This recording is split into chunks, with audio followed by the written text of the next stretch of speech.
Olá, olá, bem-vindos a mais um episódio do nosso podcast, O Que Sei? Sobre Tigres e Dragões. Muito bem, Márcio Augusto. Hoje recebendo um convidado, a gente sempre usa a expressão ilustre, né? Ilustre convidado, um convidado magnífico, um convidado carregado de conteúdo. E hoje, preparem-se, hein? Professor Dr. Rogério Macedo, conhecido de longa data. Nos tempos ali, nos anos 90, a gente costumava chamar ele de Shaolin. Obrigado pela presença, professor. Obrigado. Prazer estar aqui com a gente. E aí, já que eu falei do Shaolin, eu queria, acho que já começar com essa. Ok. Como é que você ganhou esse apelido, Shaolin? De onde veio? Qual foi a... Certo. Boa pergunta. Um prazer imenso estar aqui, né? Em contato com vocês. Eu sempre aprendo, né? Assim como vocês, né? Uhum. Mas eu sou receptivo o tempo todo, apesar de falar pra caramba. E respondendo a pergunta de Shaolin. Quando eu entrei na academia, eu tinha já uma facilidade por práticas anteriores, né? Eu treinava, como eu havia dado uma introdução, né? Treinava em casa com o meu cunhado, né? Que era faixa preta de Hapkido. E ele ensinava, ele adorava ficar ensinando, eu ficava ensinando para minhas irmãs e para meus irmãos. A gente era pequenininho, né? Eu praticava com ele ensinava mais defesa pessoal, né?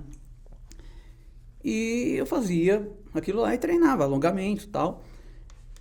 E estudava bastante livros, né? Buscava bastante contato com livros, materiais a respeito de arte marcial. Então, o meu conhecimento anterior a entrar na academia, né? Foi em casa, né? Praticando. Aí, o que acontece? Quando eu entrei na academia, na década de 80, eu tenho 85, né? 1985, logo que eu terminei o ensino médio, eu entrei na academia e comecei a acompanhar as aulas. Aí tá lá, espacate, puff, 0, né? E brincando, dando risada. Mapu, pum, fiquei lá. Não, esse cara aí, né? Bem baixinho, né? E o tempo que ficasse, né? Eu fiquei lá. O pessoal, não, esse é um Shaolin. Né? Lembro até hoje o nome do rapaz, né? Eu chamava ele de Bisteca. Se ele assistir esse vídeo, ele vai... Não fala isso publicamente, né? Ainda bem que não foi você o Bisteca, você foi o Shaolin, né? Não, mas ele era brincalhão, né? E ele é muito extrovertido e foi a primeira coisa que ele falou. Não, é um Shaolin. Pegou. Todo mundo começou a me chamar. Você jovem na academia, de Shaolin. Já fazendo um monte de coisa. Então, as primeiras aulas... Não foi assim, depois de meio ano, de um ano. Primeiras aulas eu fui fazendo, né, com muita facilidade. Eu achava aquilo lá natural, né? Achava estranho, o pessoal achava estranho. Pô, vocês não fazem isso aí? Vocês já estão aqui 5 anos de treino. Mas isso não foi o bastante, né? O que chamou mais atenção foi a memória, né? Motora, né? De observar movimento e facilidade de assimilar, né? Copiar, né? Fez lá. Então, é isso aqui. O corpo estava preparado para isso, né? Se tinha boa memória e o corpo respondia? Exatamente, uma boa observação. Se a memória é ótima, né? E o corpo não acompanha, é lógico que você não consegue executar, né? Mas, infelizmente, essa memória motora, ela só me ajuda, né, em movimento. Né, para decorar texto, né, ler várias vezes, né, para estudar tudo mais, né, isso me ajuda a memória visual que eu tenho, né, por estar ligada com a memória motora. Então eu bato em números, né, em figuras, guardei, gravei. Isso me facilitou no chinês, né, em aprender o chinês, né, escrito e tal, e bati uma vez o caractere, pronto, é esse aqui? É esse aí. Então, isso me ajudou nesse sentido. Mas só. Né? Agora, ainda sobre essa fase, você comentou que você começou com o seu cunhado com Hapkido. Sim. E a escolha pelo Kung Fu foi por conta do quê? Você poderia ter ido pelo Hapkido? Enfim. Sim, eu poderia. Mas o que te levou pro Kung Fu? Na verdade, eu poderia ter ido para qualquer direção. Para capoeira. Eu li muito capoeira. Eu poderia fazer ginástica olímpica. Eu lia muito sobre ginástica olímpica. Né? Queria saber posturas e tudo mais, né? Gestos, né, mais adequados e tudo mais. Só que a cultura chinesa sempre me fascinou. A cultura oriental, né? Sempre me fascinou. E os filmes do David Carradine, os filmes de, né? Tinha os seriados faixa preta, né? Então, eu ficava... Como pode, né? Eu não ficava tão abismado com o movimento. Eu ficava abismado com os contatos, com a forma como eles dialogavam, com o que rolava. Conteúdo, né? Tinha um conteúdo por trás ali que te... A maneira como eles resolviam coisas, né? E de coisas difíceis, por exemplo, uma situação complicada, né? Em que o David Carradine, por exemplo, tá lá e tá tudo afobado, perdido, o cara vai morrer, e de repente ele pega e lembra do mestre dele e resolve. Caramba, o que é isso, né? Será que existe isso? Então, caramba, eu quero procurar isso, né? Entender esse conteúdo, né? Que ele pode considerar como filosofia, né? Uma filosofia oriental, né? Isso aí é muito polêmica na faculdade, tá? Eu posso chegar nesse ponto aí da polêmica sobre a filosofia. Vamos chegar. Né? A gente curte uma Isso polêmica aqui. Fundamental, porque é atual, bastante atual. E também muito antiga, né? É engraçado ver como se a gente tem algo que é muito antigo e ao mesmo tempo muito então, atual. só para pontuar, houve uma negação da filosofia chinesa. Por parte da própria... Ocidental. Europeia. A filosofia foi criada... A gente não estudou nada. A gente não estuda a filosofia... nada de filosofia. A filosofia foi criada, a matéria, né? A disciplina, a filosofia, foi criada em 1814, né? Isso em faculdades? Isso, no curso na França. Tá. Né? O nome do criador é o Victor Cousin. Victor Cousin, tá na memória por causa da tese. Em 1814 criaram a matéria, filosofia. E a filosofia tinha um modelo europeu, grego e latino, entendeu? Então, tudo que não encaixasse nesse modelo, nessa caixinha, né? Tava fora. Não é filosofia, entendeu? E a filosofia é até hoje assim, entendeu? Há discussões sobre filosofia oriental, se é filosofia, se não é filosofia. Os índios têm filosofia. Isso na Unicamp, onde eu cursei, né? Foi muito interessante, né? Veio índios, pajés, né? Explicar sobre o pensamento deles, né? Falaram, nossa, isso é filosofia, né? E há, então, uma negação da epistemologia da filosofia, quer dizer, a filosofia nega ela própria, né? Entendeu? Até a filosofia é muito eurocentrada, né? Isso, como exatamente, todo o nosso Só que isso mundo carrega aqui. toda a bagagem. Tudo que está conectado ao pensamento chinês, arte marcial, né? Pintura, escrita, fala, né? É um absurdo, entendeu? Como é que eles pensam assim, né? Como é que a China consegue bater assim economicamente, né? Crescer economicamente numa velocidade tão grande e nós, né, europeus, né, não conseguimos, entendeu? Como pode, né? Em pouco tempo eles pularem, né? Avançarem tanto, né? Em termos econômicos, tecnológicos e tal, e há essa discussão muito forte nas faculdades, em geral, não falo só na Unicamp, né? Por causa dessa negação. Quais foram suas formações? Eu fiz sou bacharel em letras, né? Em português, na língua portuguesa. Eu entrei no português para poder ensinar chinês a língua portuguesa, entendeu? Eu tinha até uma ideia de mestrado em mostrar a dificuldade que o chinês tem de contato com o Brasil, contato com a língua portuguesa, né?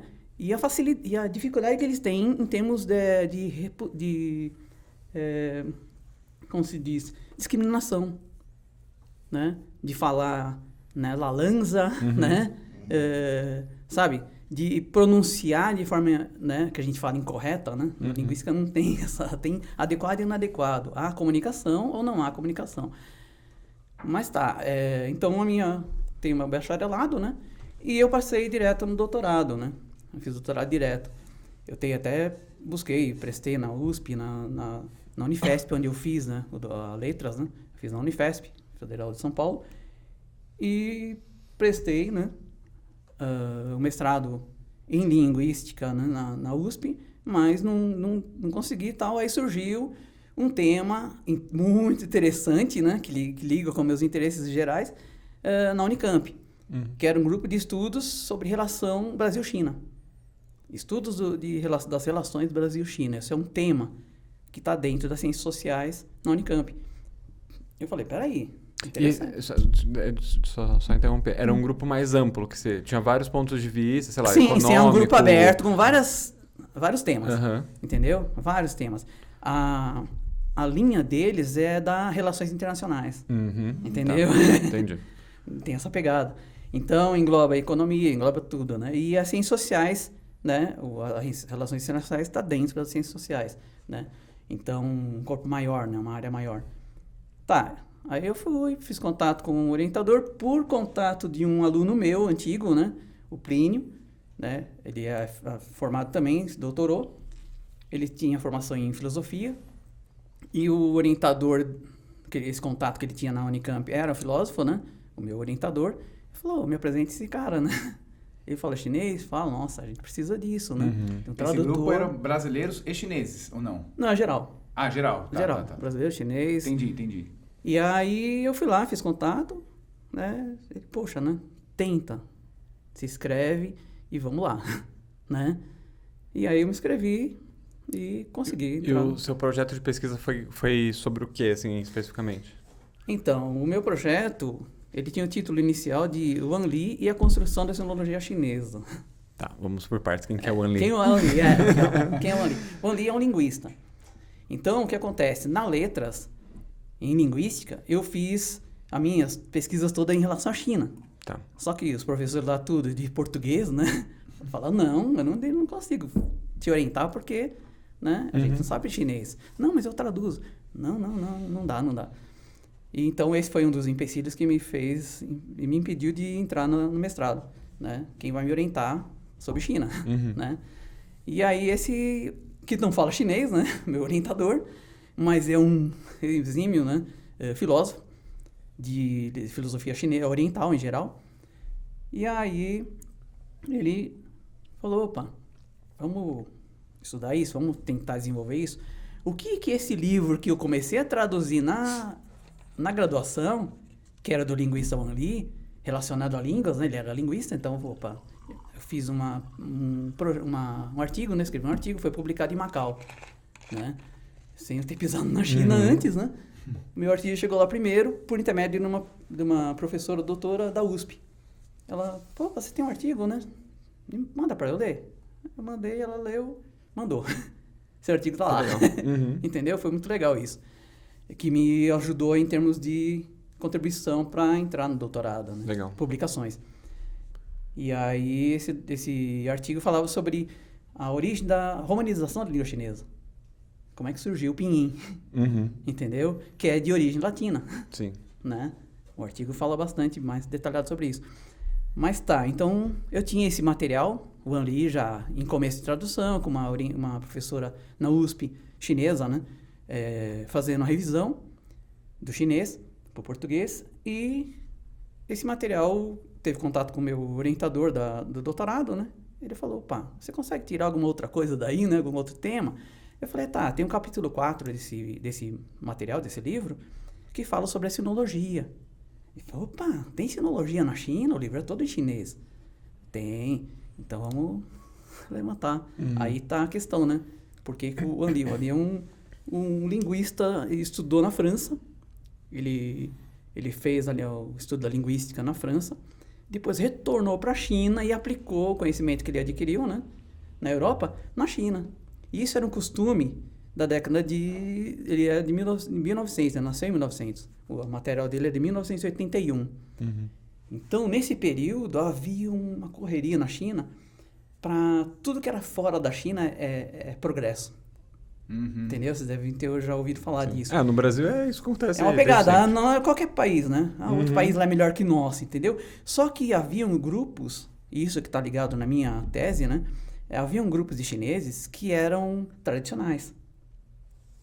Tradicionais em que sentido? O Wang Li é muito claro nisso. O que o Ocidente tem, que a gente chama de progresso, nós também tínhamos. E podemos continuar desenvolvendo eles. Entendeu? É buscar no próprio país o progresso. E não fora. Como a maioria dos chineses, né? Sim. Viviam fazendo, né? Ele também foi orientado a fazer, né? Vai lá fora. Mas ele teve uma outra pegada. Entendeu? Esse é o perfil do sinólogo chinês. Buscar dentro do próprio país aquilo que se diz progresso, aquilo que se diz república, aquilo que se diz democracia, aquilo que se diz filosofia, entendeu? Isso é sinologia chinesa. Só que ela tem outros detalhes, que é pesquisar nos livros. Você sabe dizer se o Wang Li, quando ele retorna para a China, se teve alguma coisa a ver, se ele teve problemas ou não com a Revolução Cultural? Boa pergunta, ele estava no meio. Isso que porque agora que na hora eu já pensei, ixi, mas peraí, se ele saiu, né, foi pegar coisas novas e trazer para a China... Então, ótima pergunta. O interessante é que ele pegou um período em que havia a necessidade de conhecimento. Desculpa, ele voltou mais ou menos para a China em que época, mais ou menos? Ele foi professor em Pequim, e depois ramificou para várias outras universidades na China, em geral. Então, ele foi aceito pelo governo chinês, então ele não foi expulso, né? Sim. Por quê? Porque ele era membro. Ele era membro do governo. Ele era membro do partido. Ele já saiu da China como membro. Quando os professores, orientadores dele... Na verdade, a maioria do pessoal que trabalha com a China tradicional, com a sinologia chinesa, um tema assim ocidental, mas a sinologia chinesa fala Han Xue. Han Xue, Han é dinastia Han. Xue é o aprendizado da dinastia Han. Aprendizado do período, né, primeiro império, né? De forma mais pontual. Então, como ele era membro, quando ele retornou com conhecimento, né, com interesse, vamos aproveitar. Sendo membro, vamos aproveitar. E havia um interesse do governo em definir o que era a língua oficial. Entendi. Você entendeu? Isso aí... vocês sabem se era algum dos pilares da Revolução Cultural trazer essa identidade chinesa do tipo, vamos ver o que tem de legal aqui? Então... E daí isso aí faria sentido com a pesquisa dele. Sim. Então, havia como entrava conhecimento de fora e o pensamento chinês, né, era influenciado, né? Muitos pensam que os chineses não gostavam disso. Não, os chineses gostavam de influência. Desde o Kangxi, né, do imperador Kangxi, o próprio Kangxi buscava a ciência de fora, conhecimento, né, dos contatos dele. Na minha tese, né, no primeiro capítulo fala a respeito disso, né, os contatos missionários na China e os interesses do império, né, em relação a esses contatos. A matemática ocidental, né, sabe, uma sede, né, de conhecimento e de ciência de fora. Mas não que fosse, olha, eles são melhores. Não era isso. Os chineses sempre absorvem. Eles são abertos para absorver. São espertos nesse sentido. Vamos ver o que ele tem de bom, a gente incorpora aqui. Né? Nós também temos. Sim. Entendeu? Nós também temos. É que a gente acaba olhando o outro, né? E às vezes aponta até de forma estereotipada, né? O outro está copiando, né? Tem um livro, A Cultura da Cópia, que fala mais ou menos isso, né? A Cultura da Cópia. É um livro de história, de historiador. Fala sobre o modo como os chineses aprendem. E está relacionado com a escrita, de copiar, escrever. Entendeu? Repetir, o Wushu, arte marcial. Entendeu? Repetir. Condicionar, disciplinar. Entendeu? Mas isso é estranho para nós? Não. Nosso período anterior, né? Período do Michelangelo, período dos grandes artistas, né? Pintores, escultores, eram cultuados. Era preciso aproximar dos melhores. Entendeu? Era o período que bombava, né? Certo? Era copiar, aproximar, né, daquele modelo que era tido como o melhor. E que, na verdade, se a gente parar para pensar no tempo atual, é uma das melhores formas de aprendizado. Porque se eu quero estudar... Sim. Nós copiamos o melhor. Não vai longe, no Kung Fu, lá na academia. É cópia. É mais próximo buscar um mestre. Vou buscar um mestre. Eu quero buscar um modelo. Sim, eu não quero qualquer modelo. Sim. Entendeu? Isso ainda é enraizado. O que aconteceu, o que eu vejo bastante negativo, né? É quando se tornou plágio. Quando houve, né? O cultivo do plágio. Mas isso entendo que é um pouco mais recente, né? Nessa época do comunismo mesmo, tanto na Rússia quanto lá. Que aí os caras pegavam um carro de outro país, desmontavam o carro, não tinha patente, não tinha nada. Não deixa, a gente copia, mas não deixa ninguém copiar. Né? É mais ou menos isso. Entendeu? Patenteia. Você entendeu? Não estou negando o processo, né? É um processo que, inclusive, é oficial e tudo mais, né? Agora, eu acho que essa coisa da repetição... Não se nega isso, né? Pensando até no Kung Fu e no Tai Chi também, eu acho que tem um desafio que eu tenho percebido bastante, que é, atualmente, não é nenhuma negação, as pessoas não se negam a repetir. Sim. Mas tem talvez uma falta de compreensão do porquê que eu tenho que repetir tanto... Do valor. Do valor. E aí querem já... concluir o Taolu, querem já... Eu pego legal, eu aponto legal a ideia do objetivo, processo e início. Né? Eu tenho início, eu tenho desejo. Desejo de quê? De chegar no objetivo, entendeu? Aí eu vou, né? Caminho, chego no objetivo. Né? Mas você deu importância ao processo? Qual é o processo, né? O processo é o fundamental, Sim. Não é o objetivo. Entendeu? O processo de aprender uma técnica, sim. É mais importante do que o objetivo de concluir a técnica. Tanto é que ainda continua em processo de desenvolvimento da técnica. Mesmo depois que você chega no objetivo, né? Mesmo que aprende, você ainda tem um processo. Você ainda tem um processo. O processo é infinito, né? É fundamental. Sim, entendeu? Então, muitas pessoas negam. Aí, o que acontece? O Mestre Wei, ele apontou a ideia do fundamental, da base. A base como o mais importante, né? O importante não é concluir, né? É como você inicia. Se o início, ele ia até fazer uma comparação com a construção de um prédio. Ele falava, olha, você começa a construir um prédio lá, 30 andares, né? E você faz um assentamento lá de qualquer jeito, tal, né? Meia boca, né? Colocou pouco cimento para economizar, tá? Mas construiu os 30 andares. Né? Ele falava, eu não entro nesse prédio. Entendeu? Por quê? Porque a base está falha. Não importa ser um prédio bonito, enorme, né? Entendeu? Todo bem acabado, moderno, né? acabado. Não importa. A base está falha. Eu lembro até, ainda trazendo inclusive o mestre para a conversa, né? Ele é constante na minha cabeça. Eu queria só te fazer uma intervenção. Eu queria que você, inclusive, falasse um pouco quem é o Mestre Wei. Tá, legal. A gente estava no Anli, agora a gente passou para o Mestre Wei. Legal, só é uma boa pulinha. Só para dar um bom pulinho. uma ele situada. Viveu mais ou menos nesse período, né? 1952, ele nasceu em 1952. E o Mestre Wei, ele é da China continental, de Shantung, né? Qingdao. A cidade do Louva-a-Deus, né? Louva-a-Deus. Ele me falava, quando eu comentei com ele, ele falava, eu cheguei a praticar o Louva-a-Deus, né? Com o Hélio, né? Que era do Cido, né? Que era do Amaral. Eu comecei a praticar o Louva-a-Deus. Louva-a-Deus, lá em casa, era uma caminhada, né? Eu chegava no templo, lá na escola, né? De Louva-a-Deus. Eu sempre passava em frente, mas nunca tive interesse de entrar, entendeu? Se você for qualquer dia lá em Qingdao, né? Aí você pode entrar lá para ver, entendeu? Até apresento algumas pessoas lá, né? Legal.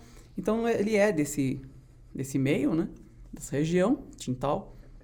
Um lugar que eu vou adorar conhecer, né? Tenho pretensão de ir.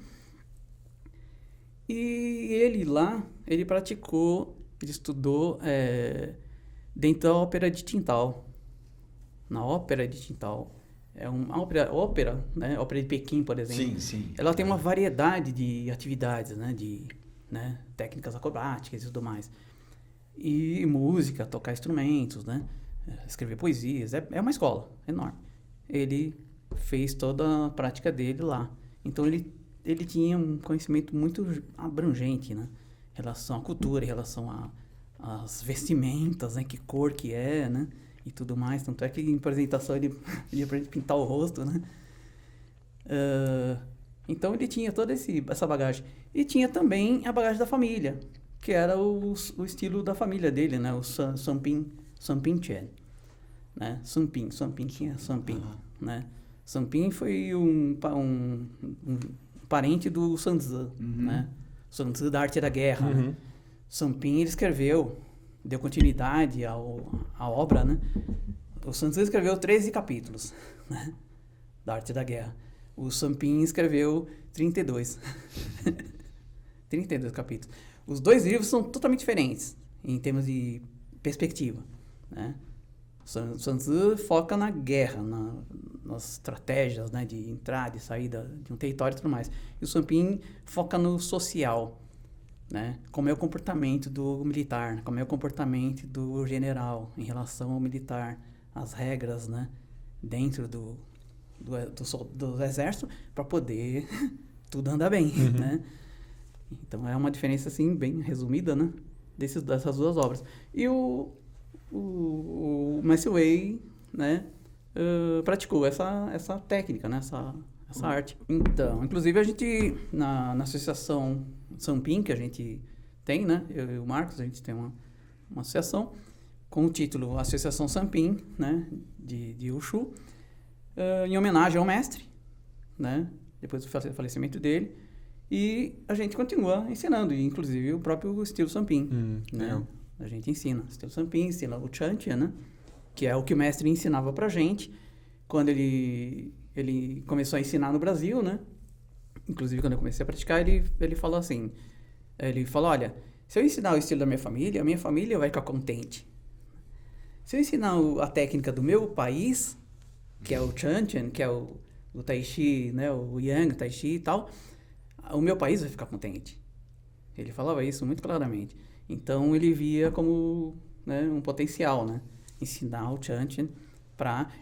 ele já via, assim, antecipava, né, a ideia de entrada nas Olimpíadas do Wushu, coisa que começou hoje, né? Hoje está tendo abertura lá dos Jogos Olímpicos de Inverno, né, na China, em Pequim, e entrou o Wushu nas Olimpíadas. Vai ter apresentação, vai ter campeonato de Wushu nas Olimpíadas. E ele tinha esse sonho, né? Entendi. De tentar fazer com que algum aluno dele, né, entrasse na Federação Brasileira, né, e entrasse com as ideias chinesas, entrasse com alguma bagagem, né, a mais, para poder instruir, né, esse grupo, né, a Federação, uma discussão mais aberta, né, para poder auxiliar, né, o Brasil a entrar com um pé mais firme, né? Rogério, queria voltar um pouco para a parte acho que foi da sua primeira formação, que você estudou pelo que eu entendi, essa transição dos ideogramas para o pinyin. Para o pinyin, né? Antes de fazer a pergunta, só deixa eu tomar um gole aqui na minha caneca dos Tigres e Dragões. Se alguém quiser adquirir essa caneca aqui, transforma água. Vamos tomar, aproveitar. Saúde, gente. Saúde também, então. Saúde. Que água deliciosa. Ela melhora o sabor, não? Melhora. A gente pegou da torneira e agora tá água com gás já, cara. A minha é vinho. Bom, minha pergunta é a seguinte. São duas perguntas, na verdade. Sim. A estrutura dos ideogramas é totalmente diferente da estrutura fonética que a gente tem no português. Sim, né? São outras... Você consegue explicar um pouquinho disso? Sim, claro. E a segunda é justamente isso. Como que foi essa transição? A China definiu os fonemas e aí foi construído o pinyin em cima desses fonemas? Você sabe mais ou menos como que... É meu artigo de legal. Macau, né? Você falou... Lê o artigo. Completamente. Lê o artigo de Macau, né? Você pode baixar no PDF, na revista Cultura, né? Cultura de Macau, tem vários outros temas lá, né? E tem meu artigo lá falando sobre isso, né? E tá. A escrita chinesa, assim como alguns outros povos que buscam outra perspectiva, o nosso português, as línguas ocidentais em geral, são focadas no som, A representação, a aproximação do som da língua, né? Porque você escreve, às vezes não lê aquilo que você escreve, né? Então, a representação simbólica, né? Mas que o foco é o som. Sim. Isso aí começou com os fenícios, não foi? Os 24 símbolos mágicos que eles chamavam, alguma coisa assim. Tem muito dentro dessa história. Foi a primeira civilização que definiu de representar, mas os sons, a representação da China, ela é objeto. É representar, buscar representar também caracterizar um símbolo, né? Que é o objeto. Então, eu não escrevo copo. Eu tento desenhar um copo. Isso é muito pré-histórico, né? Isso aí não tem nada de estranho, né? Os pré-históricos desenhavam lá o gamo, né? O bichinho lá na parede, né? E eu falo, ó, esse bichinho que tá lá fora. Então, isso representa aquilo é um símbolo, né? Próximo, né? E é isso que a língua chinesa é. Então, existem caracteres que têm uma parte sonora. Uma parte que é possível ler. Só que é muito falho. Se eu comento no meu artigo, né? Se funcionasse 100%, né? Nossa, para ler o caractere, né? Você tem o símbolo do lado esquerdo que representa o objeto, né? O que significa, né? Do lado esquerdo, que é o puxol, né? Que é o radical. E o lado direito é o som. Então, mas é muito poucos caracteres que tem isso. Os caracteres básicos. Muitas pessoas que começam assim a estudar e o professor apresenta isso, nossa, então eu matei a charada, né? Sei ler tudo, né?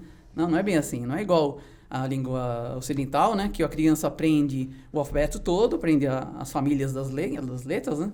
A montagem, né? O B com Abá, né? E aí começa a ler tudo. Não sabe nada o que significa, entendeu? Mas lê. Lê. Tudo que bate o olho, lê. Olha, aquilo lá, isso. A criança tem essa habilidade. A criança ocidental. A criança chinesa, não. Cada caractere é um símbolo diferente. Então, você precisa reunir caracteres, aprender mais caracteres para poder ter uma leitura mais desenvolvida. Tem alguma escala na China, assim, do tipo, uma pessoa com uma formação no ensino médio sabe tantos caracteres? Uma pessoa pós-graduada? Tem alguma coisa assim? Tem. Eu aprendi com o mestre isso. É a ideia de que ele, inclusive, a primeira coisa que pergunta para mim não foi que nível que você está, é quantos caracteres você sabe. Entendeu? Porque a partir daí você sabe quanto a pessoa consegue ler, o quanto a pessoa tem de vocabulário. Entendi. E a língua chinesa, ela tem uma estrutura gramatical de formação de palavras, né? Que é aproximação. Por justa posição, um caractere do lado do outro significa uma coisa. Se eu mudar de posição, significa outra coisa, os mesmos caracteres. Ou um caractere tem um significado e fortalece ele com outro caractere. Ou ele perde totalmente o significado e ganha um significado diferente. Então, é como se... Além dos caracteres, você tem que saber essas combinações também para fazer sentido. Mas é muito... Mais interpretativo, muito simples, assim. É muito simples. A gramática chinesa é simples demais. Porque o verbo não conjuga... Tem conjugação, mas não tem a flexão verbal. Isso que na minha tese, né, entra na questão da negação da filosofia chinesa, né, que tem relação com a língua. Uma discussão filosófica e gramatical do Humboldt e Abel Hamizat, discutindo a respeito do pensamento representado pela gramática. Como a gente estrutura na cabeça, né, as frases e como a gente representa ela, em termos simbólicos. E aí eles perceberam, testaram em várias línguas ocidentais, todas as línguas flexionais, a ideia, como era apoiada na filosofia ocidental, né? Então, a ideia da flexão era forte. As línguas flexionais representam, têm facilidade, uma base muito clara, né? De representar a formulação dos pensamentos. E a língua chinesa, como não tem flexão, é uma língua muito vulgar, muito simples, entendeu? Que era totalmente errado. Entendeu? Todas as línguas têm uma maneira diferente de representar e de colocar aquilo que a gente pensa, né? Numa representação simbólica ou no próprio pensamento, que é mais abstrato ainda, né? E eles falavam, não, é uma afirmação isso. A língua chinesa não foi feita para abstrair pensamentos. Olha só. Isso negava, já estava apoiado nas ideias filosóficas. Quem que foi? O Humboldt? O Humboldt. Ele era geólogo, não era? Humboldt, ele tinha vários conhecimentos, ele era muito versátil, né? É um escritor que é muito desconhecido, tem o Humboldt, é muito complicado, porque pode confundir com outro filósofo, ele é filósofo. Humboldt. Tem outro Humboldt, né? Nessa história. Mas ele tem conhecimento diplomático, né? Ele tem conhecimento muito aberto e tal. Então não é da pessoa que eu tô falando. Se você pegar minha tese, você vai entender quem que é, né? Tá muito claro ali. E qual a linha de pensamento que ele pegou e que eu falo, olha, realmente ele tem um pensamento muito claro, né? Eu não neguei esse método dele, eu só neguei a negação, o apoio dele, a base dele.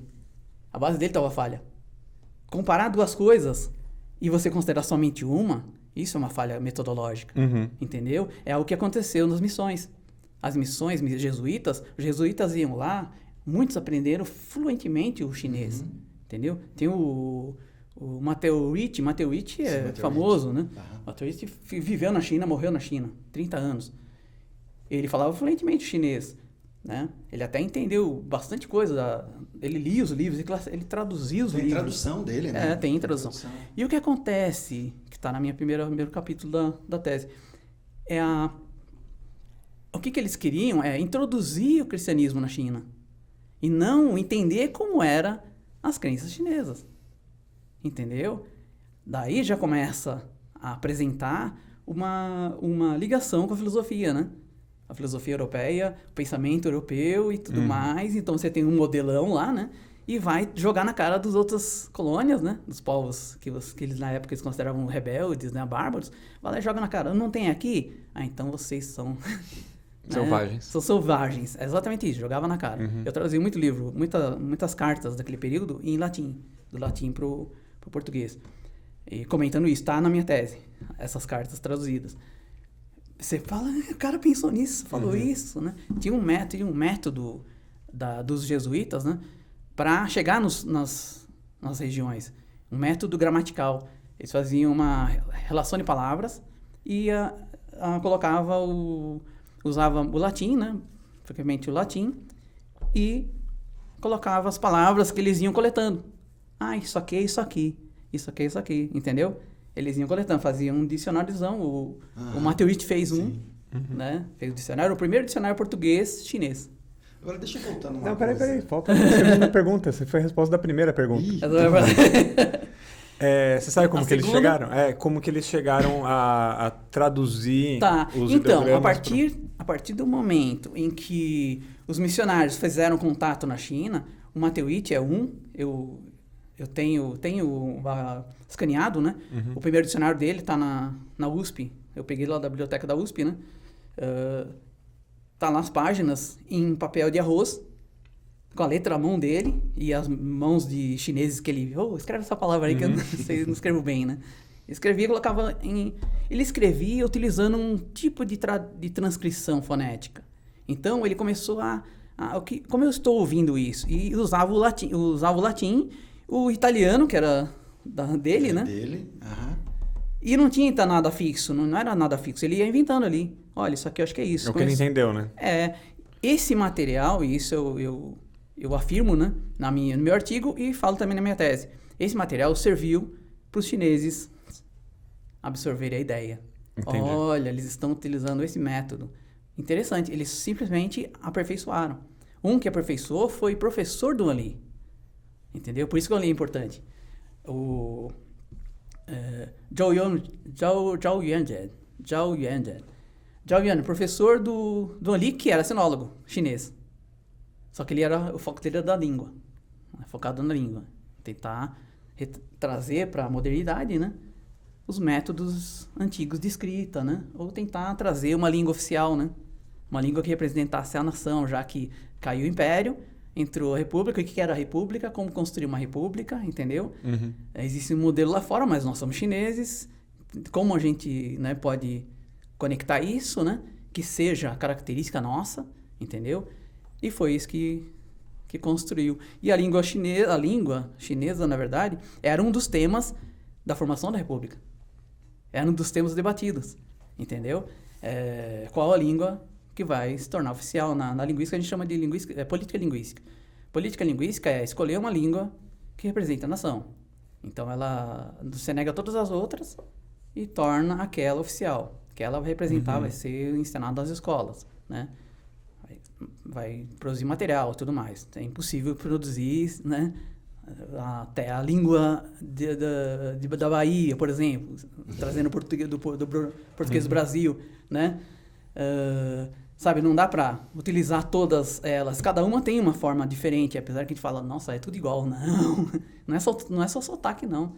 Tem toda uma estrutura, tem toda uma gramática, entendeu? E isso não funciona, fazer vários materiais para cada região, para cada estado do Brasil, não. Vamos criar uma só, essa aí vai representar a nação. Foi o que aconteceu na China, né? Que tornou lá oficial o que o pessoal traduz como mandarim, né? Mandarim é uma palavra do português, né? Da língua portuguesa e do malaio, do mandar, né? Vem de mandar. Mandarin, pessoa que manda, né? Entendeu? Caramba. Por que mandarim? Porque mandarim, na verdade, era o oficial que ficava lá responsável pelo contato dos missionários, quem são vocês, né? Estrangeiro tá entrando, quem que é, entendeu? Fala lá com aquele chefe lá, né? Fala com o chefe, fala com aquele que manda, fala com aquele cara, entendeu? Aí transliteraram, né? O português lá pegou o mandarim. Então é a pessoa, não é a língua, né? Aí ganhou o status da língua, né? Língua mandarina. Você fala, que língua você fala? Língua mandarina, não. É Putonghua, né? Putonghua significa língua comum. A língua comum, a língua comumente utilizada. Entendi. Que máximo. Eu já formulei várias questões aqui na minha cabeça. Pode montar. Eu tenho umas perguntas Não, aqui. então, já formulei um monte, mas algumas já se perderam, depois Posso voltaram. ter distanciado bastante de alguns outros assuntos. Volta ao assunto de Mas novo. deixa eu tentar resgatar algumas. O mestre mesmo, né? Deu uma pincelada aqui, falou... Não, do mestre acho que é legal a gente voltar. Mas ainda continuando na questão da língua, eu me lembrei uma coisa. Eu morei um tempo na Amazônia. E aí tive uma relação bem próxima com uma etnia indígena chamada Munduruku. E aí, você comentando esse jeito que o Matteo utilizou para ir meio que romanizando e tudo mais, é muito parecido, né? Muito parecido com o que foi feito com as línguas indígenas. Com as línguas indígenas do Brasil. É o que eles estão fazendo. Para poder criar um sistema. Exatamente. E aí você vê no jeito romanizado que é muito parecido com, sei lá, tem obras que traduziram troncos indígenas que o pesquisador é alemão. Aí você vê na estrutura, o tipo de acento, inclusive, relacionado. Sim. Então, é bem complicado isso, porque antes da oficialização do Pinyin, entendeu? Era uma baderna. Isso foi em 60 e pouco, alguma coisa assim? Tinha, Rogério... 1958 foi oficializado a escrita, o Pinyin, 1958. Em 1918 foi oficializado um anterior, uma representação simbólica. Eu aprendi, quando eu entrei na escola, né? Eu aprendi o Chuin Fu Hao. Eram partes de caractere que tinham som, mas era um símbolo. Nada disso tem a ver com Popomofã, que tem em Taiwan. O Popomofã. O Pinyin também tem Popomofã. É a leitura dos primeiros, né? Das primeiras sílabas do Pinyin, entendeu? O pessoal de Taiwan fala Popomofã, mas tem o nome desse alfabeto aí, que é o Chuin Fu Hao. Né? E o que a gente conhecia como sistema Wide Gales. Então, foi um outro sistema, tá? Que é anterior, né? Anterior ao PIN. Quando houve... Desculpa ter que cortar, mas tá dentro da sua resposta, da sua pergunta. Já captei a sua pergunta, né? Porque eu falei outro dia isso aqui. Eu vou adiantar. Com tanta certeza.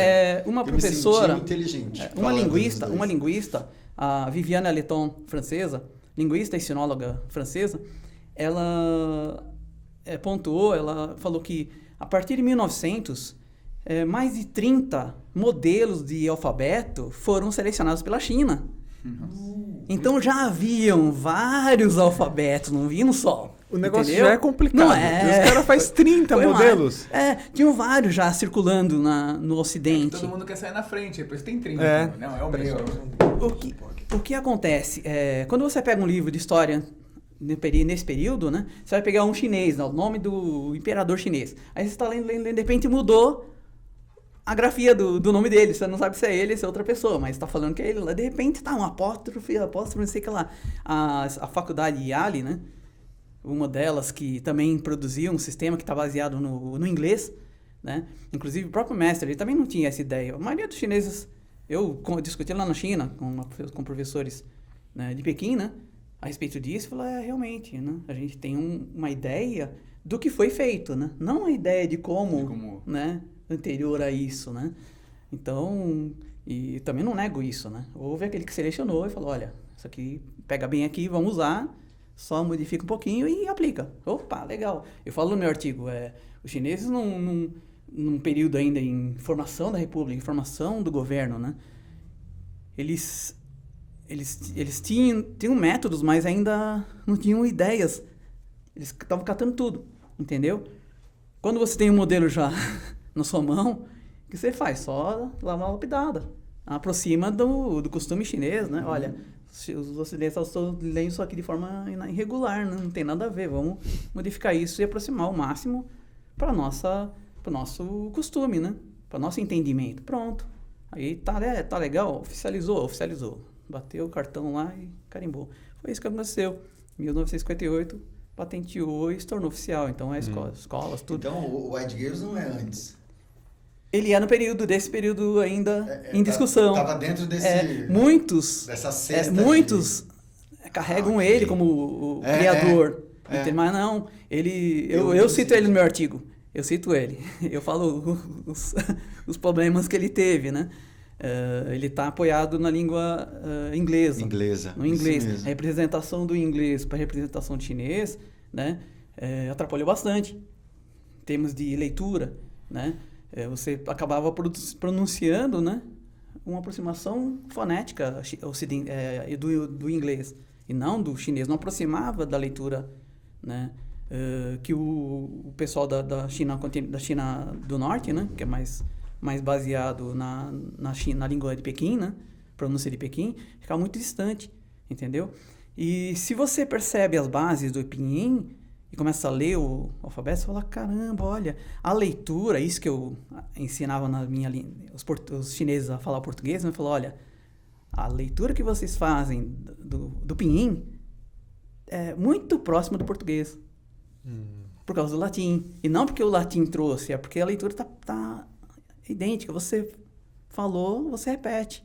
Entendeu? Eu estou transcrevendo em símbolo romano, né? Um símbolo que eu leio, que você lê em chinês, né? Você está lendo em chinês e eu estou escrevendo aqui, ó. É exatamente esse som. Olha que interessante. Entendeu? Facilitou. Muito. E facilitou também o chinês, que sabe pinyin, a aprender outras línguas ocidentais, né? Como no caso do português. Agora, você falou dos ideogramas, né? Que eu acho fantástico, isso, essa coisa da representação, né? Os ideogramas, sobretudo, se você pega os mais clássicos e antigos, você enxerga até, né? Você desenha lá lua, enfim, você enxerga. Agora, eu queria te perguntar uma coisa. Depois do advento da simplificação dos ideogramas, como é que você vê esse movimento de simplificar frente a essa ideia do ideograma que carrega essa representação? Isso é a minha área. A minha área do você viu que eu tô contigo aqui, hein? Nossa, você já me acertou um chute na cara. É meu, tá. É da linguística histórica. Como eu já comentei, introduzi, né? Toda língua muda. Por causa do quê? Por causa do uso, né? Então, a simplificação da escrita chinesa, que muitos negam, não, que absurdo, que sacrilégio, né? Vamos pôr na fogueira quem pensa nisso. É um processo natural de facilitação, de agilidade de escrita, sabe? Você vai escrever um caractere com 50 traços e ele simplificou para 3, 4. Você entendeu? Agilidade, modernidade, rapidez. Quanto mais rápido você escrever, melhor. Entendeu? É um processo, é o próprio processo de escrita. Eu sei que o pessoal muito fechado, muito assim, que defende, né, o modelinho e tal. Eu gosto dos caracteres tradicionais. Eu gosto, eles são bonitos. A China atual, né, China continental, no sentido amplo, né, eles utilizam isso também, entendeu? Para escrever na parede, para fazer alguns dísticos, né? Nas portas, inclusive no período das festas de Ano Novo, tá lá, diz que uns caracteres bem tradicionais, bem antigos, entendeu? O que é interessante, que eu vou trazer, dando uma voadora em você agora, né? É que, com o advento do pinyin, o que aconteceu? O Mao Tse-tung, na França, ele escreveu uma carta, né, pública, falando que nós devemos, assim, falando de forma bem resumida, nós devemos utilizar um método, isso já no período anterior à fixação, né, do pinyin, nós devemos utilizar um método que seja aceito pelo mundo. E a romanização que já estava em andamento, existia o Loma, Roma, caractere romano. Então, já utilizava o latim. Tinha o Latinhua. Latinhua também tem. Já tinha jornais escritos em Latinhua. Em Macau. Tudo em Latinhua, nada de caractere. Então, a ideia do Mao Tse-tung era abolir os caracteres. Não se usa caractere, vamos usar só pinyin. Entendeu? Isso foi uma ideia, né, que estava para ser implementada. O que aconteceu? O poeta, o Padim, ele pegou e escreveu uma carta enorme, né, criticando, falou, olha, se nós abandonarmos nossos caracteres, nós estamos abandonando também toda a nossa cultura. Tudo que traz, né, de herança. Como chama esse... Padim. Padim. Padim. Tudo que a gente traz de herança nos caracteres é a mesma coisa de abandonar os taolu. Uhum. Não vamos fazer mais taolu, vamos fazer, entendeu? Sabe? Vamos fazer diferente. Vamos começar a inventar diferente. Desconecta de uma coisa que já está em andamento, tem toda uma tradição, todo um desenvolvimento apoiado nele, né? Você cortou a base lá do prédio, entendeu? Essa base não presta, entendeu? Você está negando a cultura, você está negando a sua raiz, está negando a sua família, né? De uma maneira mais ampla, entendeu? Você não está sendo mais chinês, entendeu? Isso não é cultura chinesa. Ih, já tem um monte de outras perguntas aqui. Hein? Pode jogar. Uma pergunta... Mas conclui, eu não sei se você concluiu. Não, mas é isso. Então, houve esse desejo, né? E o Padim escreveu a carta e aí, opa, tá bom, vamos deixar Mao, aqui, tá bom. Não, o tio Mao ficou bom, Tio Mao ficou bom. Ou o Padim sumiu, assim. O Padim, Não, o Padim era forte lá, o Padim era respeitado. Não, porque a gente, só concluindo essa coisa, a gente tem bastante relação com a comunidade taiwanesa aqui. Sim. E eu lembro que um dos primeiros anos que o Mestre Xi veio para cá, que a monja nos ajudou, ela foi uma das que falou muito. Em aulas de Tai Chi que eu dei, que ela foi palestrar, ela falou muito sobre a simplificação dos ideogramas. E você citando esse pensador que respondeu ao Mao, foi exatamente isso que ela falava. E acho que ela até usou um ideograma que eu acho que é amor, que tira, que no simplificado tira o coração. Você põe só amizade embaixo. Exatamente. Só eu. Ele falava, ela até falava isso, como é que você tira? Então, ela é do período, período dos negadores. Que aí o que aconteceu, dividiu. Não pode. Houve uma briga, um embate aqui, né? Entre os preservadores e aqueles que queriam modernidade, que queriam agilidade, que queriam uma coisa, né, nova. Muito bom, muito bom. Quantos caracteres, mais ou menos, que se usa assim no dia a dia? Tá, mais ou menos. Só eu pensei que quantos caracteres existem. Não, mas... Quantos caracteres... No dia a dia para fazer... Então... Olha, mas eu vou responder quantos caracteres existem. Pra uma criancinha, assim, de 5 anos, 6 anos. Mateu Witt, no período século XVI, ele cita lá que existiam 10 mil caracteres, mas existiam mais. Era necessário fazer a prova imperial, você tinha que decorar, memorizar e escrever e saber o significado de 10 mil caracteres. Mateu Witt conseguiu. Mateu Witt tinha uma memória que eu desejaria ter em relação a memorizar, né? Textos, palavras, né? Então ele memorizou, ele brincava, isso está no meu artigo, ele brincava nas festas, né, chinesas e falava, olha, escreve quantos caracteres vocês quiserem aí no papel, né? E eu vou ler e vou falar uma vez só. Eu vou ler uma vez só e vou recitar. Vou repetir para vocês. Aí escreveram mais de 1000. Falou em ordem. Você recitou e depois inverteu. Leu o contrário. Uma vez só. Não bastasse falar na hora. Não, ele... Humilhou depois ainda. Aí todo mundo aplaudiu e o imperador queria que ele ensinasse esse método da memorização, né? Que inclusive ele escreveu uma obra falando sobre isso, né? O método é a memória... O Palácio da Memória. Palácio da Memória do Matteo Ricci. É um método que ele utilizava, ele vai querer aprender. Porque a gente já... Hoje em dia o método... Já fica aqui, você já fala um livro aqui que eu já leio. Método Kumon. Hoje em dia é o método de memorização do personal. Mas esse livro ele tem em inglês, português? Não, você não sabe. Então, o original dele está em latim, mas tem livros que falam dele, tem livros de psicologia que falam sobre ele, né? Sim. A minha orientadora na linguística, né, comentou a respeito desse livro, né? E eu falei, opa, legal, né? Aí eu fui pesquisar... Não, mas peraí, quantos caracteres? Precisa saber assim, tipo, pra falar, eu consigo me comunicar em chinês. O normal, se você souber 2.500, você já tem uma boa comunicação, você fala tranquilamente, você lê jornal, revista, 2.500 caracteres. Por quê? Porque eles se combinam e formam novas palavras, né? A morfologia, né? A morfologia... E como que isso é um teclado de computador? Então, o pininho hoje em dia, né? Você escreveu lá o A, você clicou no A, vai aparecer todos os caracteres com A, com som de A. Você escreveu o B, que é o pô, vai estar lá todos os caracteres com som. Eu te mostro um teclado de celular pra você ver. Que doideira. Antigamente, você tinha são 8 traços. Todos os caracteres, não importa quantos traços tenham, eles são construídos por 8 traços. 8 traços básicos. Entendeu? A partir desses 8 traços, você faz 10 mil, 50 mil caracteres. Entendeu? Olha. Pergunta, Márcio. Muito bom. Agora o Igor vai tomar água. Márcio, você vai entrar no Kung Fu? Não, eu quero perguntar, porque assim, nesse dia já tem de 1 hora. Mas é só o Márcio que pergunta nos outros, né, cara? Vocês estão empolgados demais hoje, meu. Vai ter que ter 5 programas com você. Pode fazer episódio 2 aí. Não. Na verdade, pode entrar o que eu queria falar assim... Na verdade, eu quero voltar pro Mestre Wei, tá? Tá só bom. Pra... Hoje, a gente, graças a Deus, a gente tem uma abertura muito grande para aprender a língua chinesa. Tem muitos professores, escolas, vídeos, e muita gente tá...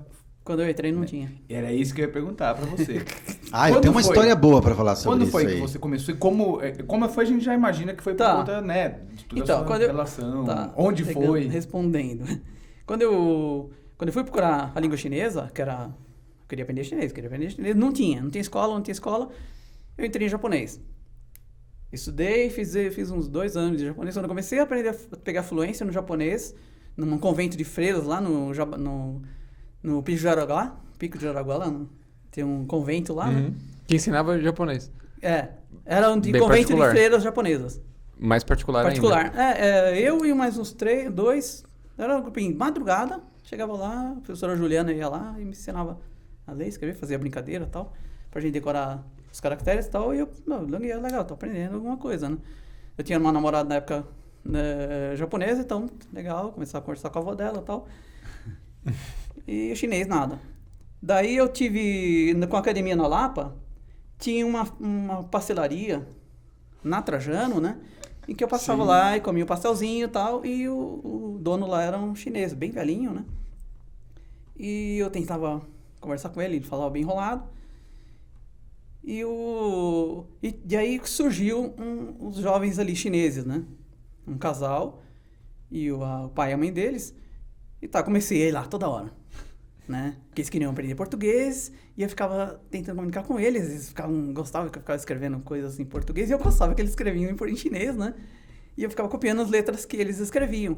Então, eu fiquei fazendo essa amizade. E a amizade cresceu, ficamos amigos de família, né? Eu ficava lá na casa deles, comia lá, às vezes ajudava na limpeza e tal. Era um restaurante, então eles montaram um restaurante depois, e aí eu fiquei trabalhando no restaurante deles no período de intervalo da academia, né? Pro almoço, né? Uma descansozinho que eu tinha lá e ajudava. Então eu tive um contato forte com eles. Aí eles quiseram colocar os filhos deles na escola de chinês, né? Eles sabiam falar, eles queriam saber escrever. Aí encontraram na escola lá de Santa Justina, em Santo Amaro, na Avenida Santo Amaro. Vai com a gente que a gente vai colocar você lá também, né? Aí eu fui. Cheguei lá, o pai deles que foi fazer contato, eu não falava nada de chinês. Eles começaram a conversar, a diretora bateu assim a mão no pulso, né? Falou, não, ele não tem sangue chinês. Ele traduziu pra mim. Aí ele pegou, continuou falando com ela. Aí, tá bom. Aí eu fiz a minha matrícula. Nessa escola. O que você falou? O que você falou? Ele falou, ó, eu falei que você é como um filho nosso. Você convive com a gente, entendeu? Igual um filho. Então, eu me responsabilizo, né? Pelo que você fizer, ou a modo como você se portar. Aí, se você realmente seguir em frente. Aí eu fui e comecei a tirar as melhores notas. Foi nesse sentido aí eu comecei a me destacar. Por quê? Porque eu tinha interesse. Um interesse forte na língua, na cultura e tal. Então, tudo que batia ali eu escrevia, aprendia, decorava e tal. E aí ia fazer provas, nota máxima. Aí a professora pegava e falava, olha, ele não precisaria estudar, né? Vocês são chineses, falam chinês, são família, pai, mãe, tudo fala na casa, ele não tem ninguém para falar, a não ser ele e a gente aqui na escola, né? Só de domingo. E tá tirando a nota baixa. Isso tanto ajudou como complicou. Porque criou inimizade, entendeu? Eu posso falar depois sobre essas inimizades, né? Que era querer brigar mesmo, querer me expulsar da sala, olha. Né? O cara tá me atrapalhando, porque eu sou o segundo lugar, e o brasileiro aí tá... O cara tá botando o nível lá em cima, tá? O que eu faço? Ou eu estudo mais e tiro nota alta, ou então eu elimino o problema. Esse concorrente aí. E aí puxaram a briga. E eu resolvi de uma forma bem diplomática. Como foi? Então, eu falei... O menino, maior que eu, começou a me chutar a carteira, assim... Ô, brasileiro, né? Aí saiu no intervalo, ele veio me peitar, né? Veio puxar a briga. Eu falei, nossa, eu não sabia que existia isso, né? Eu falei, isso o quê? Não, eu pensei que só aqui no Brasil que existia um comportamento assim, né? De mal educado, né? De não medir a responsabilidade, o que vai fazer, né? Quer brigar. Ele abaixou a cabeça, não fez mais nada. Aí passou um tempo, ele pediu desculpa. Por quê? Porque eu mexi com o brio chinês, eu mexi com a cultura chinesa, entendeu? Se ele faz alguma coisa errada, ele não é ele, é a China. A cultura toda, sim. Entendeu? Então, isso eu fiz assim, espontâneo, sabe? Falei espontaneamente, sem calcular muito. Mas eu percebi a reação, ele não puxou mais, amigo, entendeu? Isso é importante, fundamental dentro do conhecimento da cultura, né? Que eu não tinha, mas eu sempre fui assim, meio que aproximar das pessoas, querer aproximar, querer bater papo, querer fazer amizade. De hoje em diante, toda vez que eu for lutar com alguém no sandal, eu vou chegar antes e falar, não sabia que na China vocês batiam nas pessoas? E começa a luta, tá ligado? Eu bato e bato mesmo. Pausa. Mas só que lá a gente bate. Rogério, eu queria que você comentasse um pouco. Eu conheço você já há bastante tempo. A gente até brincava que nós éramos, na época do Rinaldo, de academias rivais. A gente lá na Afonso Sardinha, vocês na 12 de outubro. Sim. André Basílio, Ellen lá, eu treinando aqui na Afonso Sardinha. E aí depois teve essa mudança, né? Essa mudança em que você deixa de ensinar o que você ensinava antes e começa a treinar com o Mestre Wei.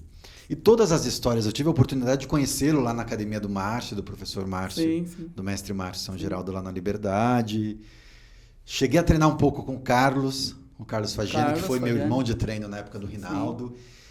E o Marco, para mim, que chegou a ser aluno do Rinaldo também na época da Afonso Sardinha, o Marco, para mim, é uma expressão no corpo do quanto o Kung Fu ensinado pelo Mestre Wei é potente e transformador. Eu vi a transformação no Marco, assim. Porque o Marco, eu cheguei a dar umas aulas pro Marco, até como instrutor. E depois que fechou a academia do Rinaldo, vocês mudaram para o Mestre Wei, eu reencontrei o Marco, eu falei, caracas, era uma outra estrutura, um outro jeito forte, um outro jeito de se colocar, a movimentação absolutamente diferente. Sim. E eu queria que você, além de falasse, claro, um pouco do Mestre Wei, que você pontuasse diferenças entre aquilo que você ensinava e treinava com aquilo que depois você encontrou com o Mestre Wei. Legal, ótimo. Uma boa pontuação. Bom, depois que eu saí lá da 12 de outubro, né? Aí eu fui lá para Pirituba. Fui treinar lá. Foi para manter a academia lá por causa das crises financeiras e tal, né? Tive que distanciar e procurar um espaço mais em conta. Encontrei lá, que ficou distante, acabei perdendo muitos alunos, né? E aí, eu já tinha ouvido falar do Mestre Wei pelo Paulo, um aluno antigo meu, né? Que já tinha tido contato com ele lá, e isso na Trajano. Ele falou, na Trajano? Não, foi na 12. Na 12 ele falou, olha, eu teve contato com um chinês lá, ele falou para eu chutar um monte de coisa, tal, fazer um monte de movimento, fazer o que eu sabia, tal. Eu fazia, ele pedia fazer de novo, fazer mais. Eu, tá, quem é esse chinês? Daí lá em Pirituba, eu comecei a dar aula tanto na academia como na casa dos alunos, como particular, né? Que depois acabou vingando, né? Eu fechei o local e fiquei dando só aula nas academias e nos parques que tinha lá próximo.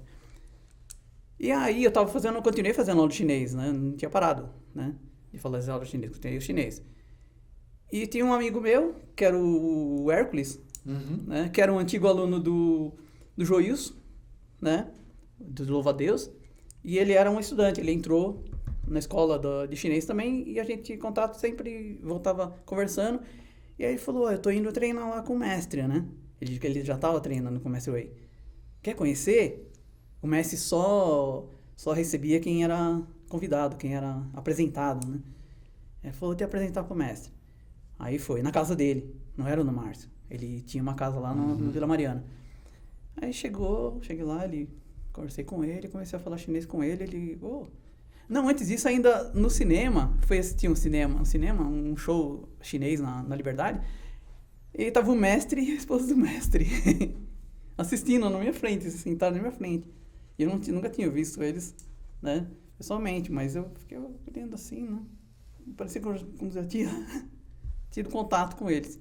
Mas tá, quando eu encontrei com eles lá, eles olharam pra mim, porque eles já tinham me visto, né, sentado atrás deles. Falou, você tava lá, tal, e começou a chapar comigo em chinês, e eu comecei a falar. Ele, na época, eu não entendia muito ele, e ele também não me entendia. Era uma coisa que foi legal. Ele falou, olha, quando eu falo com você, muita coisa você não entende. Você precisa falar mais. Né? Você escreve e tal, né? Você precisa falar mais. E aí ele começou a me treinar a falar. Foi aí que eu desembestei e peguei fluência. E então esse contato aí foi o primeiro, e aí eu falei, vou estudar, vou treinar com você. O que acontece? Isso é um conceito de influência social, né? O que eu conheço, isso eu tenho plena consciência, pé no chão, né, a respeito disso. O que eu conheço aqui no Brasil, de arte marcial, é diferente da China. Entendeu? Pelos fatores sociais, pelos fatores, né, que envolvem as práticas. Mesmo o mestre sendo chinês, né, que nem o mestre Shan, que infelizmente, né, faleceu, né, o Lopin, que eu conheci pessoalmente também, o mestre Liu Pailin eu conheci pessoalmente, né, também faleceu. Então, eles trouxeram um modelo e tiveram que adaptar, entendeu? Para poder a aceitação ocidental. Porque senão eles não tinham alunos. O mestre Wei mesmo falava isso, né? Se eu ensinar exatamente da forma como é na China, eu não vou ter aluno. Ninguém vai querer praticar, entendeu? E aí ele mudou bem pouquinho. Ele não era muito de sair fora do eixo, né? Por isso ele tinha uns alunos bem seletos. Mas nesse contato aí eu percebi essa diferença, né, de cultura. A diferença de distanciamento cultural, né? Quando você vai... Você que esteve lá na China, tem contato com o mestre falava isso. Quando você tem contato no local, por exemplo, no Brasil, você aprendeu arte marcial, logicamente, só que há uma mudança. É a mesma coisa que aprender o chinês, já com uma influência ocidentalizada, né? E você está aprendendo chinês. Tá, ele vai ensinar o chinês. Existe uma adaptação ali para poder aproximar, para você aprender. Ou, olha, aprende assim que é mais fácil, que eu percebo que brasileiro aprende mais. Pronto, já está havendo uma influência ali social. É a mesma coisa que acontece com o Wushu.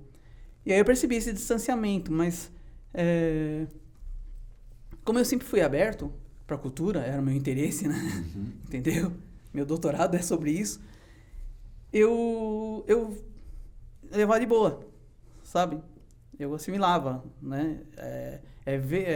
Buscar, é isso que a minha pesquisa faz, comparação, né? Minha pesquisa comparativa, né? comparar as perspectivas da sinologia, né? Sinologia ocidental e sinologia chinesa. São duas perspectivas, né? Dois modos diferentes de entender uma mesma coisa, né? Então, eu vejo isso também na cultura, eu vejo isso também nos contatos. E esse estranhamento, que eu pontuo bastante na minha tese, né? Sobre o estranhamento que o ocidental tem em relação quando percebe alguma coisa diferente daquilo que não conhecia no país, no Brasil, né? O que acontecia nos períodos de missões. Você levar uma cultura, levar uma concepção, um estereótipo, né? Você criou um modelo de chinês e você vai lá encontrar ele. Ele vai na China tentar encontrar esse modelo e você não encontra.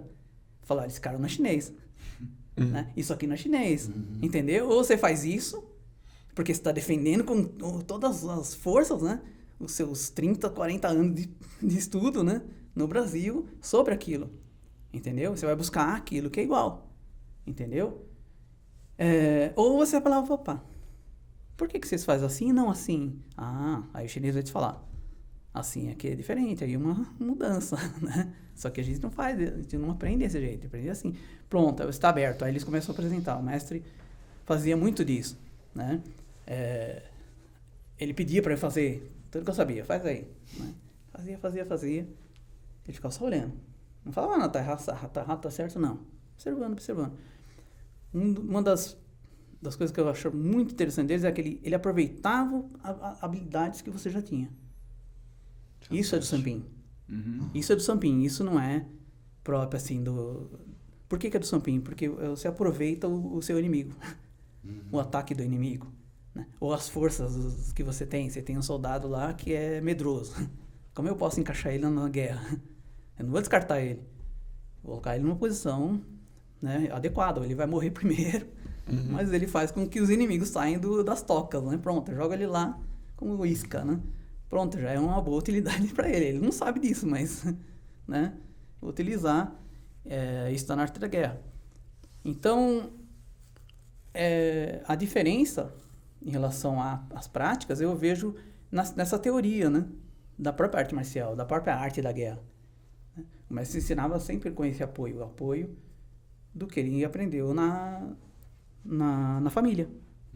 Então, e aí ele ia só aperfeiçoando, né? Eu não sabia fazer acrobacia, ele começou a ensinar, que era do Changjian, né? Mandava subir num muro lá na casa dele, num muro alto, saltar para trás de um mortal, num colchãozão lá, né, improvisado, né? Aí teve uma vez que eu pulei, eu caí inclinado, né? Eu fui direto de cara no muro. Eu só sentia uma mão assim passar na minha cara. Ele ralou toda a mão no muro, o mestre, e eu não bati o nariz. Protegeu. Ele era muito... Você falando desse comentário, eu me lembro de uma coisa que o Marco comentou comigo, que acho que é até uma fala do mestre, de que o mestre dizia que a responsabilidade, não somente da condução da aula, mas também da segurança dos alunos... É do professor. É nossa, enquanto professor. Sim. Cara, eu achei isso muito... Isso é fundamental. É interessante porque a gente vê estranhamento, mas o bombeiro faz isso. Ele arrisca a vida dele, né, para salvar a vida do outro. Uma ginástica olímpica. Sim. Né? Eu vi, tem várias cenas assim no YouTube, você acaba encontrando, né? Do professor, quando as alunas saem no mortal, assim, muito perigoso, sai rodando e vai cair em falso, vai cair errado. Ele agarra a menina no ar e sai rolando com ela. O mestre fazia isso, né? Isso eu achava incrível, e eu era um encarregado de fazer isso também, né? Então eu ficava ali de prontidão e você não podia distrair por nada, né? Eu lembro até uma vez que ele comentou que no treinamento lá na escola na China, né? Que ele era um dos estudantes, treinava o pai dele, que era o mestre na escola, na casa da escola de Samping, mas na escola onde ele estava estudando, no ópera, né? O professor estava conversando lá com um aluno e os alunos estavam fazendo salto. Aí nisso, um aluno pegou e saltou e caiu de mau jeito lá, ficou todo torto, né? O diretor da escola deu uma bronca no professor, entendeu? Você não pode deixar de qualquer forma, né, o aluno fazer movimento à toa, livre, né? Independente do erro, não é do aluno. A responsabilidade é do professor, é do aluno, de quem está ministrando aula. Isso está na arte da guerra, né? O general que conduz de forma incorreta o exército, né? Ou coloca os soldados em perigo, ele é punido com a morte no período das guerras, né? Por quê? E ele é substituído por outro que vai ter a mesma responsabilidade, né? Coloca lá, né? Na frente e tem que ter toda essa visão, né? Eu sou o paizão aqui de todo mundo, né? Dificuldade disso, dificuldade daquilo, porque que ele tá assim, porque ele tá assado, sabe? A mente aberta o tempo todo e não, né, distraído. Eu deixo o pessoal treinar livre aí, né? Aí o pessoal começa a se montar, né? É muito... E o mestre tinha essa condução, né? Eu peguei bastante esse ponto, né, que eu não tinha, né? Isso não conto como uma falha, eu conto como são estágios, né? O que eu aprendi no contato com o Brasil, com o mestre Cido, né, que eu respeito bastante, com o Hélio, com o Rinaldo, que eu tive a primeira aula com o Rinaldo, eu carrego na minha bagagem. Tudo foi importante. Sim. Eu aprendi a conduzir aula, eu era envergonhado pra caramba, né? Eu estou falando aqui, né, com vocês, né? Eu era muito envergonhado, muito fechado, né? Entendeu? E fui começando a me extrovertir, né? Me soltar, né? Começar a ter confiança naquilo que eu estou passando. Eu percebo que que a pessoa entendeu e está fazendo certo. Olha, que legal, né? Eu que fiz, eu que contribuí, né? Entendeu? E aí você começa a ganhar confiança em si, entendeu? E a confiança, né? É uma coisa que precisa ser moldada, né? Eu acho que eu ganhei muito disso. Com esse período anterior, né? E aí o entendimento da cultura com chave de ouro com o Mestre Wei. Sim. Né? Entender a cultura. Para chegar lá na China e o pessoal me agir de forma como se fosse um chinês. O pessoal falava... Uma pergunta que inclusive fizeram aqui depois quando eu cheguei, né, no Brasil, é a mesma pergunta que fizeram na China. Como é que você está sentindo aqui na China? Né? O que você acha aqui? Você achou estranho aqui? Não. Tá igual ao Brasil, tá igual a São Paulo. Eu ando na cidade, vou lá comprar as coisas na lojinha, na vendinha. Primeira vez que eu fui para a China. Primeira vez que eu pisei na China, eu já tinha marcado o hotel, né? Eu tinha que chegar antes, porque o hotel da faculdade não estava aberto. Tinha que fazer matrícula antes para poder dar a chave para você entrar no hotel dentro da faculdade. Então não tinha permissão, que era gratuito. Né? O hotel dentro da faculdade. Eu tive que pagar um fora, né? Fiquei uma noite fora, então eu cheguei lá no hotel, todo mundo falava chinês. Eu já fui lá de táxi, esse táxi já tinha sido contratado no Chile, que eu fiquei um período no Chile fazendo curso de professor de chinês, né? Tive essa oportunidade também, né, de estudar no Confúcio do Chile, que é representante da América Latina, né? Todos os Confúcios da América Latina, a sede lá no Chile. Aí eu fui lá, fiz prova e tal, né? No Chile, primeira viagem foi uma oportunidade também da Unicamp, e uma seleção lá enorme que eu passei, né? E aí, lá eu tive conhecimento com uma professora. Eu falei, você vai para Pequim, eu te apresento um cara que é meu cunhado, um cunhado dela, né? Apresento ele vai te buscar. Se você chegar no aeroporto, você falar com ele, né? Ele vai te buscar. Tá bom. Eu cheguei no aeroporto, desci, primeira coisa que eu fiz. Você tá livre aí, né? Em chinês. Vem me buscar. Aí ele chegou, eu tive que procurar onde ele estava, no estacionamento, aí eu tive que aquele aeroporto pequenininho. Eu tive que perguntar pro pessoal lá que estava dando informação, aí eu consegui chegar, peguei o táxi e comecei. Aí comecei a conversar com nossa, você fala chinês, quanto tempo você ficou na China? Eu falei, a primeira vez, eu tô chegando aqui, ó, né? Então, é uma experiência, assim, interessante, E aí eu cheguei no hotel, ele me trouxe, levou até o porto do hotel, dormi lá no hotel, consegui fazer as fichas, eles ficaram todos com receio, né? Um ocidental num hotel chinês, né? Um hotel restrito ali, fechadinho, próximo da faculdade.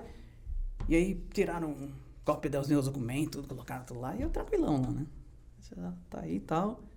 Aí me indicaram, fiz amizade com o pessoal, falou, entra aqui, vai lá, me indicou o quarto, eu consegui abrir a porta lá, entrei. No dia seguinte fui lá na faculdade, fiquei perdido, né? Porque eu peguei um táxi na porta do hotel, e esse táxi não era mais combinado, né?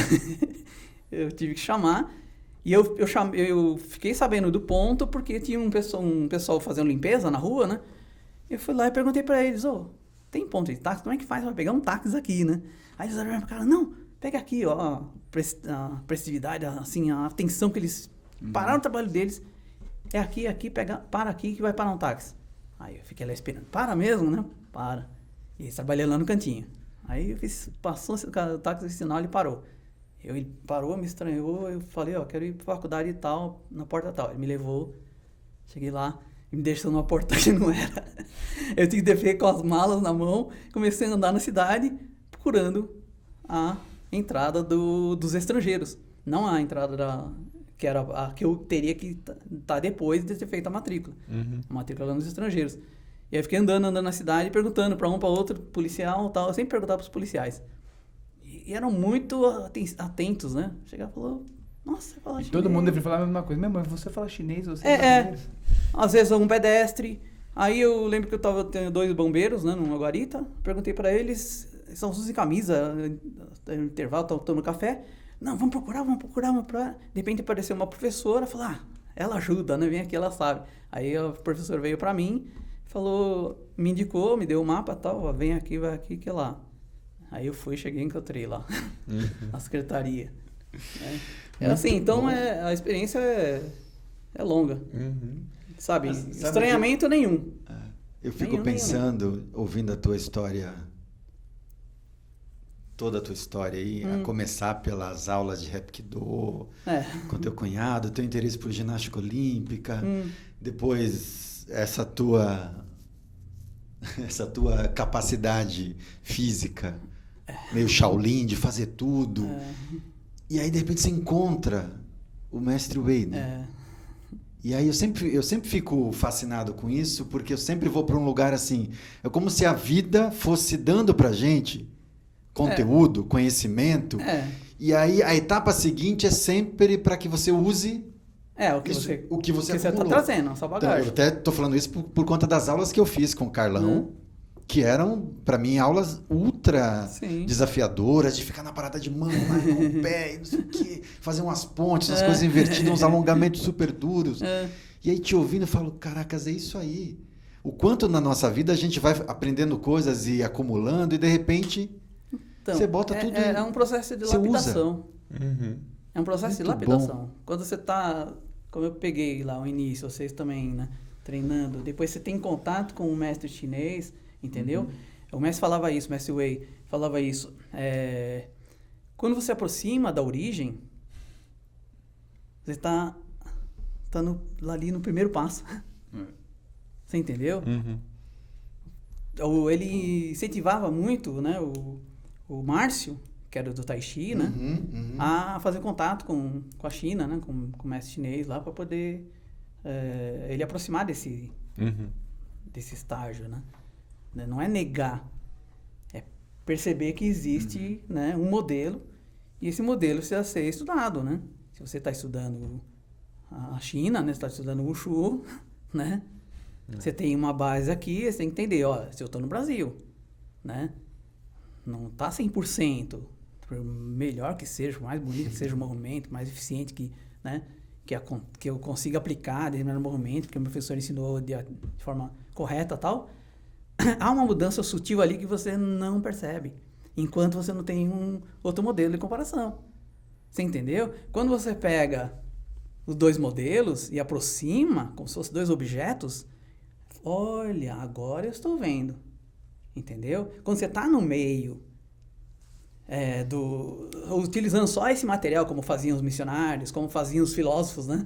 Entendeu? Carregar na bagagem aquele modelo e não aproximar para poder fazer uma comparação mais justa, né? Você está ainda com uma metodologia ainda vaga, né? Faltando conteúdo. Muito bom. Eu faria um outro programa só para a gente falar do Mestre Wei, mas a gente já estourou nosso tempo. Eu queria só que você comentasse uma coisa. Na introdução do teu doutorado, nos agradecimentos, você faz uma citação de um provérbio que você atribui ao mestre, Mestre Wei. Não é dele. Você cita, você traz... eu falei para ele, na verdade. Você que falou para ele. E eu queria que você fechasse o papo aqui falando desse provérbio. Tá, legal. Que é o desbastar. Desbastar uma barra de ferro até fazer uma agulha. Fazer uma agulha. Então, é um provérbio antigo acho que é do Colian. É um menino que ele não dá muito dedicado no estudo, né? E aí ele recebe uma bronca do professor dele, ele sai, vai lá num riachozinho, e tá uma senhora lá, né? Raspando lá uma coisa grossa, né? Raspando na pedra, né? Aí falou, nossa, o que você quer fazer aí, né? Aí eu quero fazer uma agulha. Como pode a senhora tão de idade já, né? E quantos tempos você vai morrer e não vai conseguir fazer isso, né? Falar, mas o importante não é chegar no objetivo, o importante é o desejo e o processo. Uhum. E o processo, entendeu? Então tem mais ou menos essa historieta, né? Todo provérbio tem uma historieta. E aí ela tá lá, ele pegou e captei a mensagem, né? Ele teve o despertar, né? Eu preciso me desbastar, eu preciso voltar e continuar me dedicando. Entendeu? Não é chegar e entrar e aprender. Né? Muitas pessoas são imediatistas, né? Falar, eu quero né, passar de faixa, né? Mas você nem tinha essa ideia de negócio de faixa, né? Você pega a graduação, é o que você desenvolveu. E não o que aquele símbolo que representa um estágio que você passou. Não, aquilo não representa nada. Entendeu? Um diploma, aquilo não é nada comparado ao que você aprendeu no decorrer. Aquilo é um símbolo que você fala, acho que eu passei aqui, né? Uma demarcação, vamos colocar um risquinho aqui. Mas não tem o valor que tem todo o conhecimento que você adquiriu. Nem representa tudo aquilo que você né, não abarca. Eu acho que é um provérbio que mas tem muito a ver com... esse provérbio de bastar, eu comentei com ele porque foi uma época em que eu ia entrar na faculdade. Então, eu tinha que distanciar dele. Na verdade, eu distanciei de todo mundo, né? Familiar, amigo e tudo mais, dos treinos e tal. Por quê? Porque eu pensei, eu já estou de idade, já tinha entrado na educação física, eu fiz educação física no FMU, né? Que era faculdade paga. Tive que parar por causa da dificuldade financeira e tal. E aí falei, não, eu vou entrar na faculdade. Entendeu? A faculdade pública e tal, né? Mas eu preciso estudar pra caramba. Entendeu? Eu preciso me dedicar. E isso que é legal, que liga com o mestre e liga com essa ideia do provérbio, né? Para chegar no doutorado, o que eu fiz? Eu falei pro Marcos isso aí, né? Eu utilizei todo o conhecimento, toda aquela bagagem que eu havia carregado e conquistado no Wushu, na arte marcial. Eu falei, olha, eu cheguei num estágio, né, considerável, né, de dominar o movimento, de fazer isso, de saber sequências enormes e tal. Eu tenho um conhecimento e isso foi difícil. Então, como é que eu posso chegar num nível acadêmico, né, utilizando essa bagagem, utilizando esse conhecimento, utilizando os aprendizados do mestre. O mestre, né, fazia alguma coisa diferente, né, ficava lá, não aguentava de ter uma posição, vai lá e persiste. Sim. Aí ia lá e fazia. Então, eu utilizei toda essa bagagem que eu carregava no corpo, né, para utilizar na mente e na produção acadêmica. E comecei. Por isso que eu recito lá, né. Ele me fez entender o significado real daquele provérbio, né. E isso eu falei depois para ele na porta, né? Na hora que eu ia sair, né? Ele tava meio cabeça baixa, assim, meio triste. Eu falei, eu vou precisar me dedicar, né? A uma coisa, mas é importante. E eu sei que eu vou conseguir. Aí ele, tá bom. Ele falou assim, tá bom. Aí eu saí. Depois de um tempo, eu já tinha quase terminando já o bacharel. Tive a oportunidade de voltar lá e encontrei com ele e ele falou, você pode vir aqui quantas vezes você quiser. Entendeu? Eu cumprimento o Quan Kun, tinha uma estátua do Quan Kun, né? De bronze, na academia, né? Fiz lá a reverência, fiz todo o costume e eu achei que ele entendeu, né? E depois disso aí não tive mais Rogério, muito bom. Acho que a gente podia ficar mais umas horas conversando aqui. Se vocês ficarem com alguma dúvida ou quiserem interagir também, escreve nos comentários, aqui é legal. Acho que a gente Manda podia aí. botar a descrição, o link do artigo e Tem Pode ser. academia.edu. Depois a gente coloca na ali descrição do vídeo. Isso. Tem todos os meus artigos ali, né? Uhum. Isso é legal. Legal. É um site acadêmico. Legal. Para não Obrigado. passar o site da Uhum. Unicamp, que também poderia, mas aí é um link assim, difícil de achar no repositório acadêmico, né? Legal. Beleza, Obrigado. a gente coloca Obrigado na descrição pelo- aqui. pelo papo. Obrigado. Foi Tá, eu Aula. que uma agradeço. mega aula. Só fiquei ouvindo. Agradeço. É isso aí, gente. E- Valeu. Curtam aí, se inscrevam no canal se você não é inscrito. Manda pra galerinha aí que se interessa por esses temas. E a gente se vê na próxima semana, beleza? Valeu. Obrigado. Obrigado.